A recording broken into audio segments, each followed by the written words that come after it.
Flat धारकांना आता फ्लॅटच्या आकारानुसार देखभाल शुल्क म्हणजेच मेंटेनन्स चार्ज द्यावा लागणार आहे असा महत्त्वपूर्ण निर्णय मुंबई उच्च न्यायालयाने दिलाय। हायकोर्टाने मंगळवारी पुण्यातील एका निवासी संकुलातील वादासंदर्भात हा निवाडा दिलेला आहे।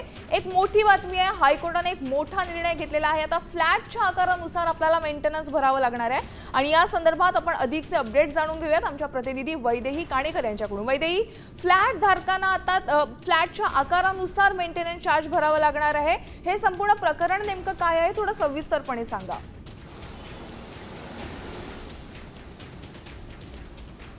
नक्कीच आपण बघतोय की मुंबई उच्च न्यायालयाने एक महत्त्वपूर्ण निर्णय दिलेला आहे की आता तुमचा फ्लॅटचा आकार जितका असेल तितक्या मोठ्या प्रमाणात तुम्हाला आता मेंटेनन्स द्यावं लागणार। याच्या आधी राज्य सरकारने एक मसुदा तयार केला होता आणि या मसुद्यामध्ये तुमचा फ्लॅट जर 500 स्क्वेअर फीटचा असेल किंवा 1000 स्क्वेअर फीटचा असेल तर त्यासाठी एक मेंटेनन्सची रक्कम जी आहे ती प्रत्येकाला द्यावी लागत होती आणि त्याच अनुषंगाने पुण्यातील एका सोसायटीने त्या संदर्भात आक्षेप घेतला होता। त्यातील काही लहान फ्लॅट धारक आहेत त्यांनी या संदर्भात आक्षेप घेतला होता की ज्यांचा फ्लॅटचा एरिया जास्त आहे त्यांनाही समान मेंटेनन्स आणि आम्हालाही समान मेंटेनन्स या संदर्भात त्यांनी न्यायालयामध्ये धाव देखील घेतली होती। आणि आता 2022 साली त्यांनी मुंबई उच्च न्यायालयामध्ये या संदर्भात जो आहे ती धाव घेतलेली आहे आणि मुंबई उच्च न्यायालयाने अखेर सर्वच गोष्टी सगळ्या समजून घेऊन आणि त्या संदर्भात जे लहान फ्लॅट धारक आहेत त्यांच्यावर जो अन्याय होतोय या सगळ्या गोष्टी समजून घेऊन एक महत्त्वपूर्ण निर्णय दिलेला आहे। त्याच्यामुळे आता तुमचा फ्लॅट जेवढ्या स्क्वेअर फीटचा असेल तेवढंच तुम्हाला मेंटेनन्स द्यावं लागणार। जर तुमचा फ्लॅट जास्त स्क्वेअर फीटचा असेल